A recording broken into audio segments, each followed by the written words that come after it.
The deal was worth $500 million and the signatures were only minutes away. Powerful men filled the room, confident, untouchable, certain the outcome was already decided. In the corner, a 12-year-old girl quietly did what no one noticed and no one respected. She was invisible by design, dismissed before she ever mattered. But while executives focused on money and control, something dangerous was unfolding in plain sight. Words meant to deceive, plans meant to destroy, and a child everyone underestimated understood everything. What happened next didn't just stop a deal, it exposed a truth no one was prepared to face. Comment and tell us where you're watching from. We love seeing how far these stories reach. And subscribe for more powerful stories that demand to be heard. Iana Williams was 12 years old, small for her age, and used to being overlooked. Most days, she moved quietly through spaces never meant for children like her. Office hallways, elevator corners, empty conference rooms long after business hours ended. She didn't belong there, but her life didn't offer many choices. While other kids rushed home to dinner and homework, Iana followed her mother, Kesha, through polished buildings where power lived behind glass walls and closed doors. Kesha worked as a cleaner for a major law firm, the kind of place where million-dollar decisions were made over coffee that cost more than her hourly wage. Iana came along because babysitters were expensive and trust was a luxury they couldn't afford. She learned early how to stay invisible, how to keep her head down, how to exist without taking up space. That invisibility protected her mother's job, their health insurance, and the fragile stability they had fought hard to build. But Iana's quiet presence hid something no one bothered to see. While others dismissed her as background noise, she absorbed everything. Sounds, patterns, tones, meanings. Her world extended far beyond the mop buckets and trash bags she helped organize. At home, she spent her nights learning languages on a cracked phone, helping neighbors fill out forms, translating for families who couldn't make themselves understood. Knowledge wasn't a hobby for her, it was survival. On this particular night, the firm buzzed with unusual energy. A massive international deal was nearing completion, one that promised profit, prestige, and headlines. Executives stayed late, assistants rushed, security tightened, and among them walked a man named Omar al-Rashid, confident, powerful, and certain the room belonged to him. No one noticed Iana watching from the edges. No one questioned what she might hear or what she might understand. To them, she was just the cleaner's daughter. But beneath the surface of routine and quiet labor, something dangerous was taking shape, something that would test how much a child's voice mattered in a world built to ignore it. The tension didn't announce itself all at once. It crept in quietly, hiding behind routine movements and polished smiles. Iana moved through the executive floor as she always did, careful and silent, helping her mother organize supplies while pretending the world around her didn't exist. But that night the air felt heavier. Conversations stopped when she passed. Laughter carried an edge that didn't belong. Omar al-Rashid dominated every room he entered. His confidence wasn't loud, it was dismissive. He treated the firm like a finished deal, a place already conquered. While executives spoke in measured English, Omar shifted easily into Arabic when he wanted privacy, assuming the language itself was a wall no one could cross. He spoke freely, carelessly, certain no one who mattered could understand him. Iana understood every word. She heard the insults first. Not shouted, not dramatic, casual cruelty delivered like fact. Words that reduced her to nothing. Words that stripped her mother of dignity. She felt the sting in her chest but didn't react. Reacting was dangerous. Silence was safer. Then the conversation shifted. The tone changed. Numbers surfaced. Timelines, clauses. Hidden penalties disguised as technicalities. What sounded like business to others was something far darker to her. The plan was deliberate, a contract structured to deceive. A deal that would quietly transfer control, drain money, and leave devastation behind without anyone realizing until it was too late. And woven into it all was something worse. Land meant for struggling families, promised hope, quietly erased to make room for profit. Homes turned into leverage, communities reduced to collateral. Iana's hands shook as she worked, her mind racing faster than her body could show. This wasn't just about money. This was about people she knew, families she helped, children whose parents trusted systems that never protected them. The realization settled like ice in her stomach. She was standing inside a disaster no one else could see. She told her mother everything later that night, whispering the details in a storage room that smelled of disinfectant and fear. Kesha didn't want to believe it, Belief carried consequences. Speaking up could cost her job, their insurance, their stability, but doubt crumbled under precision. Dates, phrases, legal structures explained with frightening clarity. This wasn't imagination. This was knowledge. Still, the risk was enormous. Who would listen to a cleaner and her child? Who would believe a 12-year-old over powerful executives and international lawyers? The answer seemed obvious. No one.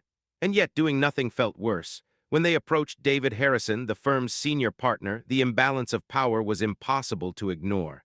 Offices lined with leather and glass. Credentials framed on walls. A child sitting small in a chair meant for adults. At first, even David hesitated. Doubt was instinctive. Comforting lies were easier than disruptive truth. But Iana didn't argue. She demonstrated.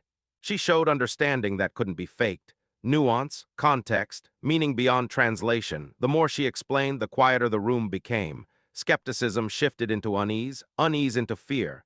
Because what she revealed wasn't just unethical, it was criminal. The deeper the firm investigated, the more resistance surfaced. Senior partners pushed back. Excuses followed. Dismissal wrapped in professionalism. Racism dressed up as logic. A child from the projects couldn't possibly know more than experts. A cleaner's daughter couldn't threaten a deal this large, but every attempt to silence her only confirmed what she already knew. Time was running out. The signing was imminent. Omar was growing impatient. The pressure mounted with every passing hour.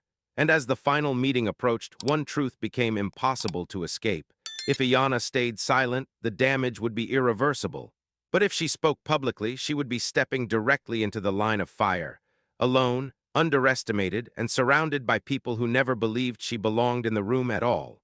The final meeting unfolded with a calm that felt artificial, like the stillness before something breaks. The room was filled with confidence, tailored suits, and quiet certainty. Documents were stacked neatly on the table. Deadlines loomed. Cameras were absent, but the stakes were higher than anyone realized. To the men in control, this was the last step before victory. Iana sat where she was told to sit, small, silent, and dismissed.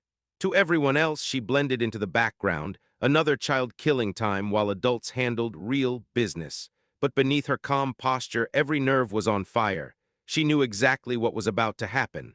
She knew how much damage was moments away from becoming permanent. As discussions moved forward, the deception intensified. Complex language flowed effortlessly, designed to confuse and overwhelm. Power rested in assumptions, assumptions about intelligence, about race, about who belonged in that room. Omar al-Rashid carried himself with the confidence of someone who had done this before. He believed the system favored him. He believed no one was listening closely enough to stop him. What no one anticipated was how fragile that confidence truly was. The moment arrived without warning. A single request to clarify the contract shifted the energy in the room. Subtle tension rippled across polished faces. Papers were revisited, clauses reread. The air grew thick with discomfort. Omar's certainty faltered as precision replaced assumption. What had been hidden was now being examined. Then the room turned. Iana stood. The act itself felt impossible. A child rising in a space that had erased her from the start. Every eye followed her, some confused, others irritated, a few openly hostile.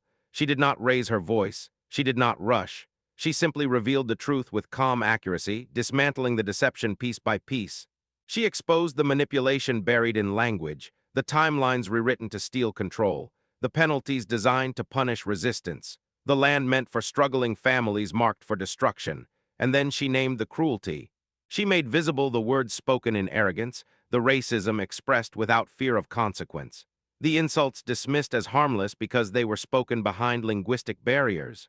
She revealed how invisibility had been mistaken for ignorance, how a child's silence had been misread as emptiness. The room collapsed inward, confidence drained from faces once so sure of themselves. The realization spread quickly and violently. This was no misunderstanding. This was fraud. This was exploitation. This was racism operating comfortably inside power. Omar's authority disintegrated in real time. The same room that once elevated him now isolated him.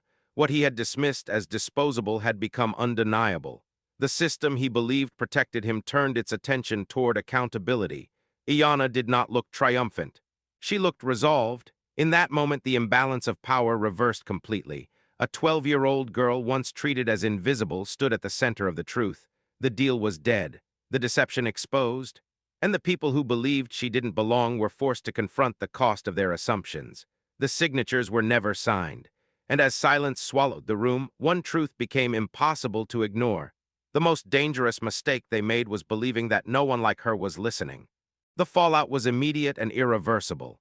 The deal was terminated, investigations were launched, and the carefully constructed illusion of control collapsed under the weight of truth.